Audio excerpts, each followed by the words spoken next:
Welcome to another podcast, Andile Mngxitama podcast. I welcome you all.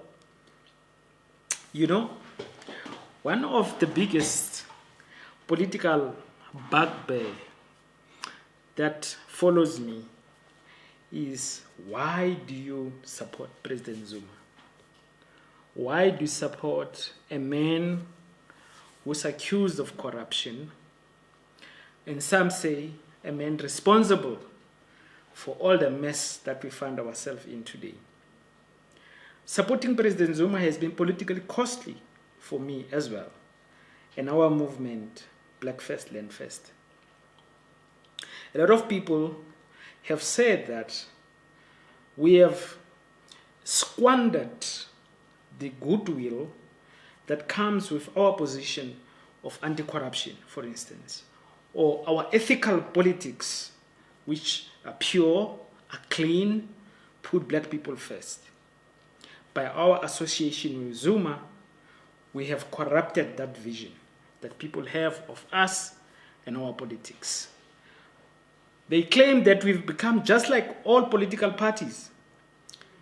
We are bought, they say. The Guptas paid us to support Zuma.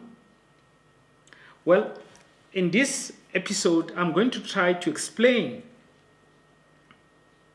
our position to support President Zuma from our ideological standpoint, and how is it consistent with our principles as a revolutionary black consciousness movement. Now, some people have even reminded me that I had written in 2009 an essay, From Mbeki to Zuma, What is the Difference? And in that essay, I argued that Mbeki is a market fundamentalist and Zuma is a populist. And they're just two sides of the same neoliberal coin coming from the ANC. However, if you read that essay carefully, you will see I do make the proviso that Zuma is going to be left with two options: either to give bullets to the people or to defect from the system and serve the people. I was skeptical about whether Zuma will in fact make that break with capital, which was Mbeki's project. Zuma inherited a neoliberal state which had already started privatizing, which was attacking our people, which has refused to redistribute resources, including land. So Zuma went into the union buildings to inherit a very sophisticated machinery which was organized to crush the interests of black people. I argued in the essay that these are congressmen. They come from the ANC, and remember, towards Polokwane, when Zuma was elected president, there was the debate inside the ANC. Mbeki's project was called the 1996 class project. He was castigated as the purveyor of the neoliberal project of GEAR, the GEAR project, which is a neoliberal project, which was articulated in 1996. So they said it was the 1996 project versus the Zuma project, which was the people's project. I argued in the essay itself that, well, inside the ANC, always towards conferences, there are two factions that emerge. They then concoct false differences to legitimize and identify each other. So I argued that there was nothing fundamentally different ideologically in terms of the commitment to neoliberalism between Zuma and Mbeki. And as I said Zuma is going to come under pressure because he was seen as a people's person, and the white media was very nervous about his Zulu peasant background. Zuma was not understood by white capital and the white media and the white establishment because it does not come from within the white establishment like Mbeki, who was trained, educated by white people, by white systems. They understood Mbeki immediately, but Zuma, who had the passion to go to KwaZulu-Natal, hang with the peasants, do Zulu things that terrified the white system. The white system could not totally trust Zuma, and they could not predict his moves.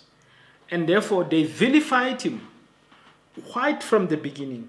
And I argued that Zuma might be under pressure to prove to the white establishment that he is not backward, barbarian that they must be afraid of. And in fact, I think he did make some moves towards that. You know, he met with the Afrikaner groups. He was meeting with all these interests in his presidency. He even went to London. I argue that it was part of trying to quell the nervousness the white establishment had against him. He was saying, I am able to play the game. You can trust me with power. So, my criticism at the time that Mbeki and Zuma represent the same, different side of the same coin had validity, I would argue, until the last stanza of Zuma's presidency. Now, in the last few years of Zuma's presidency, he moved towards black nationalism. And there's some speculation that part of that move was guided by the Gupta project. The Guptas, remember, they wanted to be part of the South African economy. They wanted to benefit from the South African economy. And for a while, they were able to gel with white capital. I'm told they were flying together with the Oppenheimers in their private jets, and they were having lunches. Remember, even under Mbeki, the Guptas were part of the economic forum, right, where white capital was meeting the government to determine the economic direction of the country. So they were part of the white establishment, the Guptas. That's how they initially got in. But they became ambitious. They became ambitious at the same time that Zuma was available to move towards the left. And the Guptas understood that to enter the economy, they needed a political program which articulates for a transformation of the economy. And in this way, they will also be able to be beneficiaries. And in fact, they will become bigger beneficiaries because they were better organized as an economic force. So therefore, the interest of the Guptas, once white capital showed that it was close to them, was to support a political formation, political force, which can go against white capital. So there we see objective, the interest of the Guptas, the interest of transforming the economy to benefit black people become co-determined. The Guptas will not be able to move into the economy without black people moving into the economy through radical economic transformation. So therefore, at this point, Zuma stops being, if you like, an agent of the white agenda, becomes an agent for the black agenda.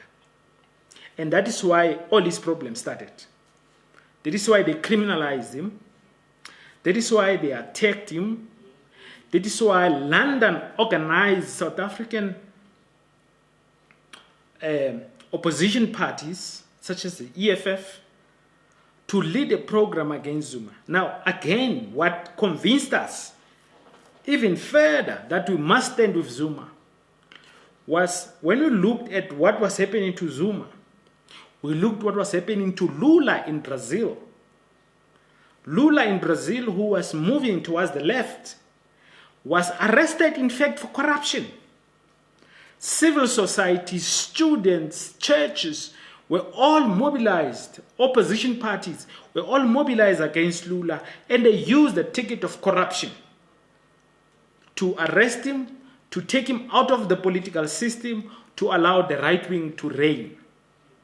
So when we looked into Brazil, and also thinking about the BRICS project, which Zuma was critical in formation, that was part of his move towards the left. I mean, also how he behaved around Omar Bashir, who was wanted by the International Criminal Court, how Zuma protected and shielded. I mean, he made amazing stuff. I mean, there was a court going on. Zuma allowed Bashir to leave the country through some other border situation. Gangster stuff, man. I love it. But it showed me that this man was a man ready to fight. But Zuma showed us by also withdrawing South Africa from the ICC. Not only that, when he moved on Pravin Gordhan. Now, you have to think about it. Pravin Gordhan is the representative of capital proper in South Africa. And Zuma moved against that man. You remember that time when Zuma had removed him from the position of Minister of Finance, and how global capital attacked the rand, attacked the South African economy. But Zuma was prepared to stick by his stance. It showed balls also there, that he could move against the Prime Minister of white capital.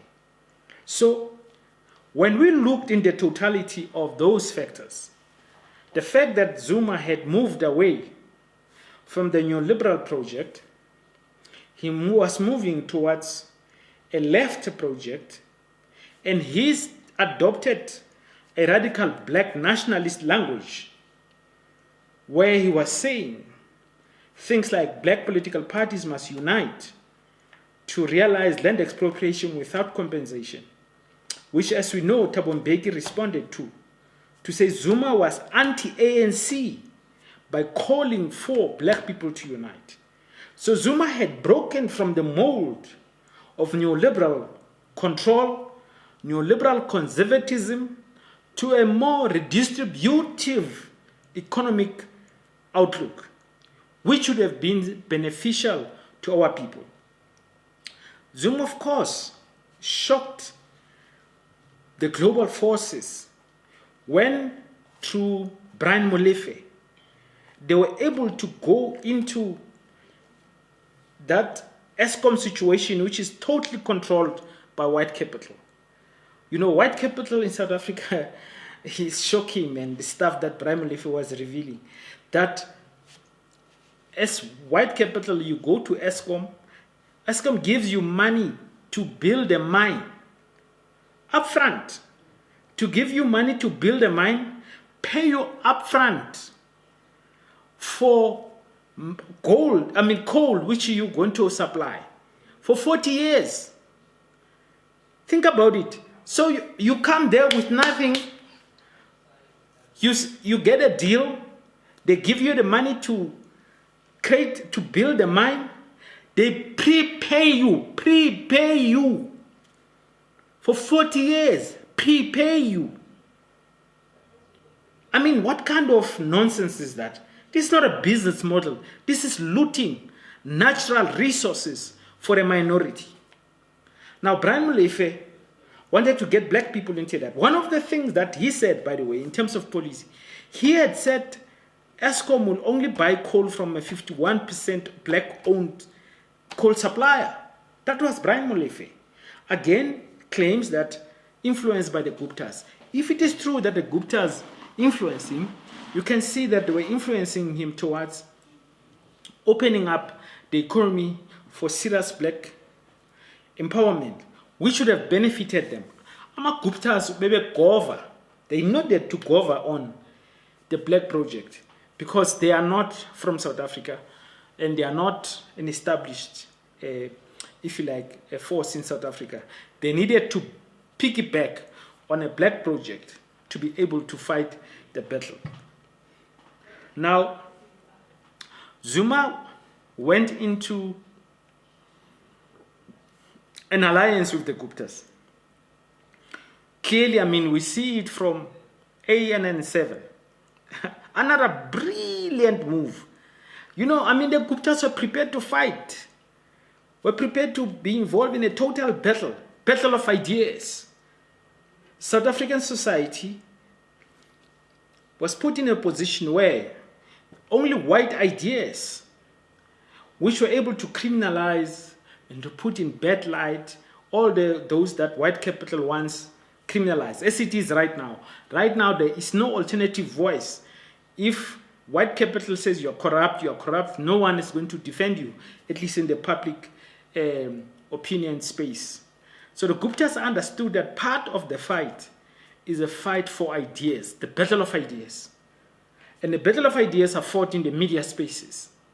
And that is why, by the way, again there, we are told it is Zuma who told them to start that station. So there was that symbiotic relationship between the Guptas and Zuma.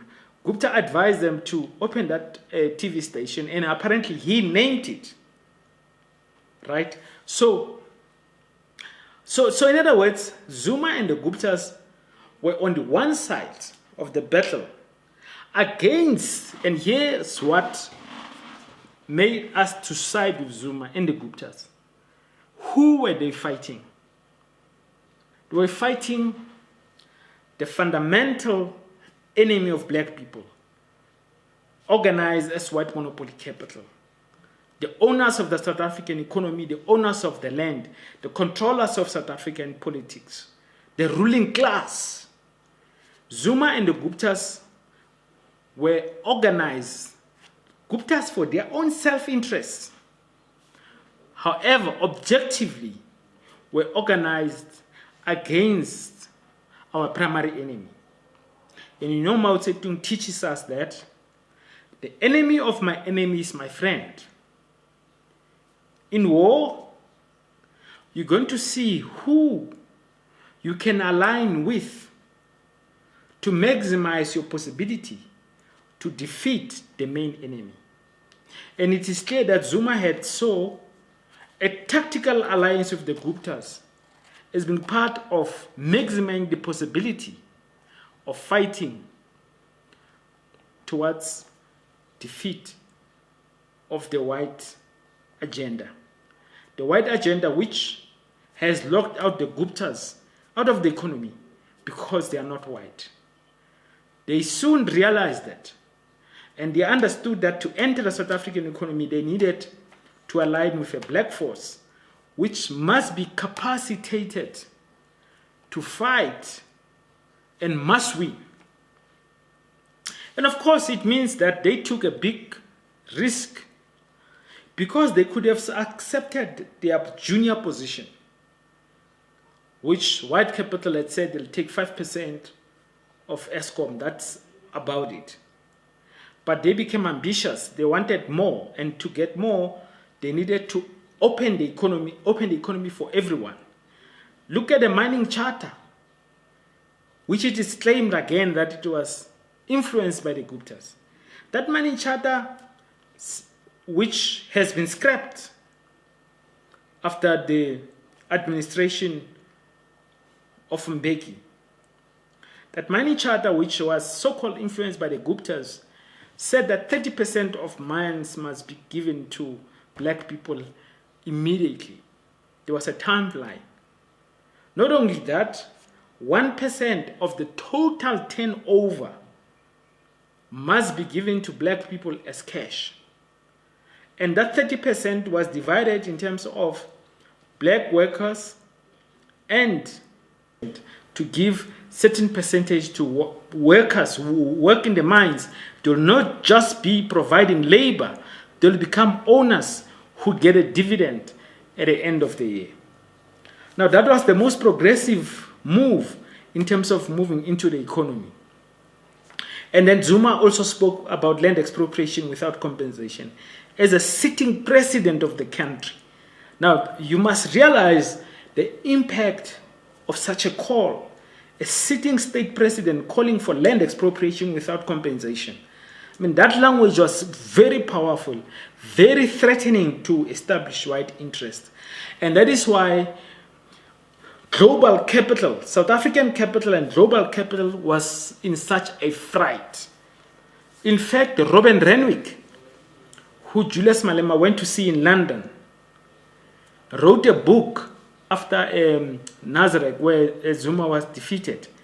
And he thanked the opposition parties. He thanks the civil society organization and the courts for stopping the Zuma juggernaut. He was very happy that the opposition parties were able to mobilize against Zuma. And of course, we know that they were so frightened against Zuma that they organized a billion rand to buy the conference of the ANC. We know that a billion rand was mobilized. We know that the public protector has a report on this amount of monies. And we know that President Ramaphosa has been protected by our courts. And the names of those donors are being concealed. Me and you don't know who gave Ramaphosa a billion rand to go buy the conference of the ANC so that he becomes the president of the country.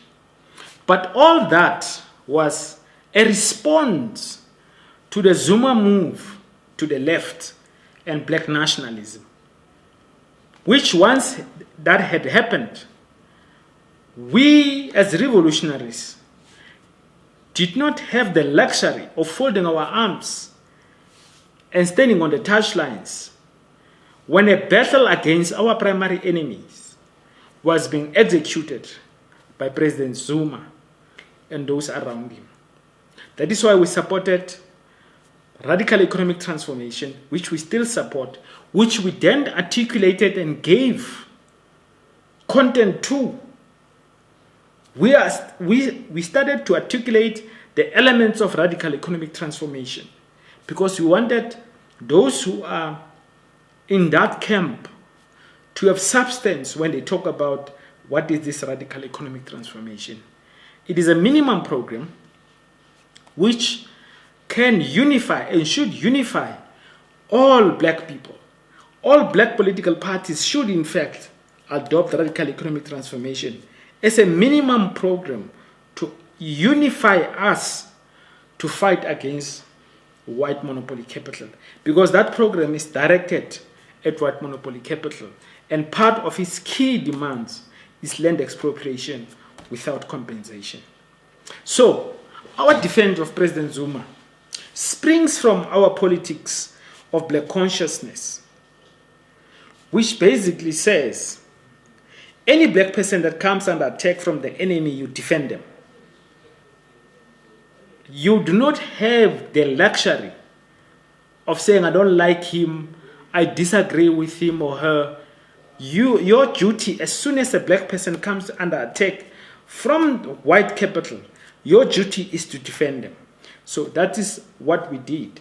But also President Zuma gave us enough space in terms of his moves for us to be able to support him without compromising our revolutionary stance. In fact, supporting President Zuma was in advancing our revolutionary position, because it was a move that put us in direct confrontation with the land thieves, the owners of the economy, the ruling class, the white ruling class. And the attack on President Zuma up to today is precisely because for a moment he almost succeeded in overthrowing the white system through its radical economic transformation. His government, if he had won that conference, the government that would have come after would have been put in a position where if it want to lose support, it will have to abandon radical economic transformation. But if you wanted to get support, you would have to push radical economic transformation. Now, the people who are against radical economic transformation are very clear that proponents of that agenda must be completely destroyed. That is why today they are going after the public protector. That is why today they are going against Brian Molefe. They want to make sure that they not just attack you, but they make sure that you have no capacity even for survival. You have no means of livelihoods. They are taking President Zuma to make sure that no one who talks about radical economic transformation has the courage to push that agenda. So it's a total terror program. It's a total program of intimidation. A total program. It's a political attack and organized in the civil society, organized in the opposition political parties, and undertaken through the prosecuting authority and our courts. These institutions are organized to protect white interest. And therefore, whoever is a threat is going to find themselves criminalized. This is their powerful, most powerful instrument, criminalization of their opponents. Because once you're in court, you are supposedly charged in terms of the law, and you are being punished in terms of the law. And that is how they're going to silence all. They are even attacking Hlaudi. Because remember, Hlaudi threatened white interests by talking about the 90% local content, which of course has been usurped by the DSTV programs, because Hlaudi was pushing for looking locally to generate content, and that would have made sure that money rests within the local spaces. But he's also been criminalized. He's also been forced into poverty by asking him to pay crazy amounts of money. The white system is relentless, and it do not rest until it has total control of the economy again and of politics. That is why in 2024, we're going to see the realignment of political forces such that the Democratic Alliance will probably give us the president of the country with the support of opposition parties such as Action SA and the economic freedom fighters. White capital was momentarily put on the back footing by President Zuma's moves, and they were brilliant moves. They were brave moves, but they threatened the power of the white god, and he retaliated with maximum force. And as we speak, the radical economic transformation forces are in disarray. Those who want real change are on the retreat, and the consolidation of the right wing and white power is on the ascendance. We are in for the next 3 years are going to be very decisive in the re-articulation of South African society towards white agenda again. Izwe lethu.